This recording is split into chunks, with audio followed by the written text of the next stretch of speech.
In this segment, we're going to talk about pH balance and the role that it plays in our health. And Dr. Starkey, we have another demonstration here. What are we doing here? We're all about demonstrations because I think that once demonstration, once we see the response, it's a lot easier for us to take the product. Right, I believe. right. Let's discuss real quickly pH balance.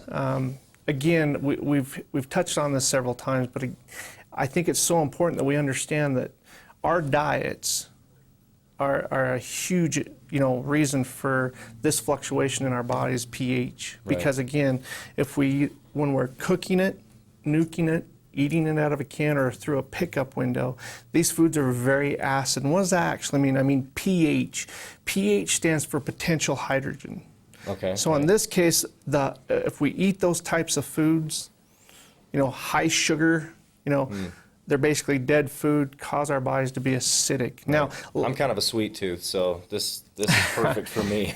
Yet at the same time, when we take it from when we take it from the true diet that we should be eating, right. and the fact of eating raw fruits and vegetables and nuts there's not a lot of people doing that. In fact, what's really frightening to me is the ones that are doing it are typically ones that are either fighting a health condition or have battled one. Right. So in this case, what I'd like to do is let's go ahead and think about it. pH balance. We can live how long without food?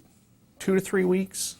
Yeah, something like, yeah. Most right. of society thinks 2 to 3 hours, right? Yeah, that's true. Yet at the same time, we can live 2 to 3 days without water, which we basically don't drink enough water to begin with. Right. And yet we can only live 2 to 3 minutes without oxygen. Right? Yeah, right. So the most important aspect of our existence is the element of oxygen. And relating that back to pH is that the higher the acidity in our bodies, lack of oxygen or oxygen-deprived environment. Okay. The higher the pH in our bodies, of course, oxygen enriched, and there's our protection because that's what our foods do for us. That's what our bodies, that's our protection, and our food should be feeding that. Now, we're going to take it again from a demonstration standpoint. This is just a simple pH test kit. I'm going to go ahead and fill this. So you can get something like this just like at a pool supply store or something. Sure, right? a water store, absolutely. Okay, or a water store. Yeah. Right. And basically what we're doing here is we're just filling this side up right here. As you can see, it's color coded. This is just the water that we've been using, right? Right. And to think about this, the higher the range on the pH goes from 0 to 14.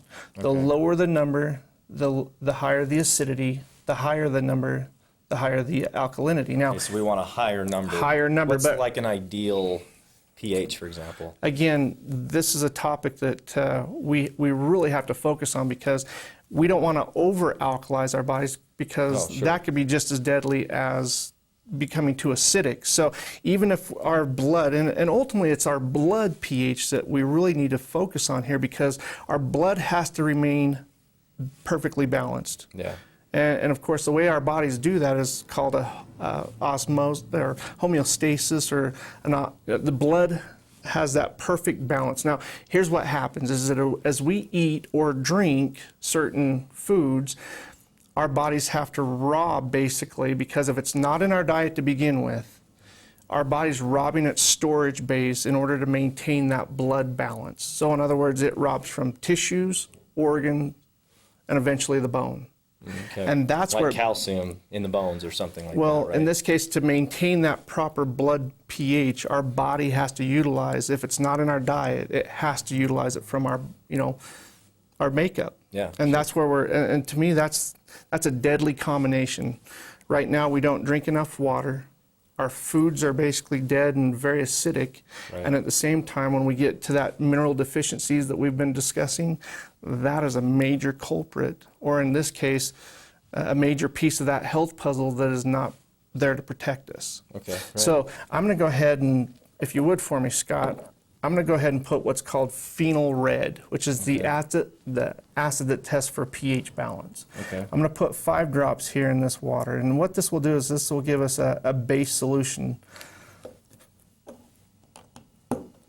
We're going to go ahead and turn that upside down. You can see that response. Right. So it's pretty It's relatively. It's neutral. Now pretty remember, neutral, right? neutral is 7. Okay, that's where blood, and again, depending on what you're looking at or what study you're looking at, blood ranges from about 7.3 to 7.4. Okay. So what I'd like to do is I'm going to go ahead and put, or let's go ahead and you put a drop of this. Colloidal minerals. No, let's go ahead and put a drop Oh. of that. So soda pop. Soda which, pop. I mean, so many people. Soda pop is probably people probably drink soda pop more than they drink water in this. And country, it let's seems like. put this into perspective here. Do you know how many cups of water it takes to neutralize, just to neutralize one 20-ounce soda pop in your diet or in your body? I don't. I'm not sure about that. 32 cups of water.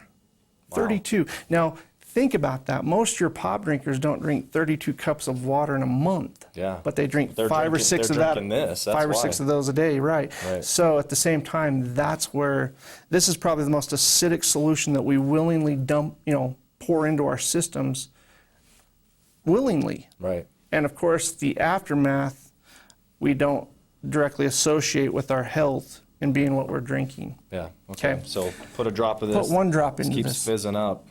Put Okay, one here we one go. little Just little one drop. drop. Yep. Okay.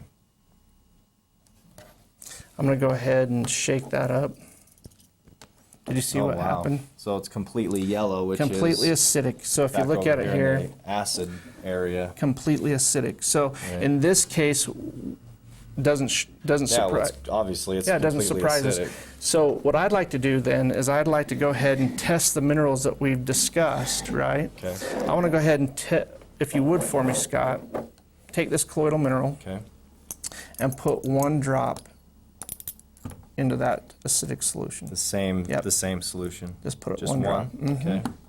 We're going to go ahead and, now, Well, it didn't really change. didn't change. No. So again, with what we already, experienced in the last segment, we now understand that from a pH standpoint, it doesn't affect that acidity. Okay. Right. What I'd like to do is go ahead and take, if you would for me, one drop of the ionic, well, in this case, Concentrates, the ionic right? trace mineral drops, right? Okay. Concentrates. Just one drop. One drop. Okay. Oh wow! I can already see it. And did you see that response? It's It already took it right back taking to it a right back to like a high alkaline pH. Now, Yeah. think about that. Now, you can see that just... Well, it actually balanced it out, just pretty much. So let's go ahead and do this again. I want you to put one more drop into that. Okay. And Well, that actually tells us how acidic the soda pop pop is, is, right. right? But what I wanted to truly show is that that's our Oh, protection. there we go. Okay, so with That, just two drops. that pH balance, or in this case, that high alkaline environment, or that balance from an alkaline standpoint is that oxygen-rich environment that we're trying to create to protect our health. And that ultimately is the power of the concentration trace mineral drops. Right. Okay. Well, thanks, Dr. Starkey. Thank you.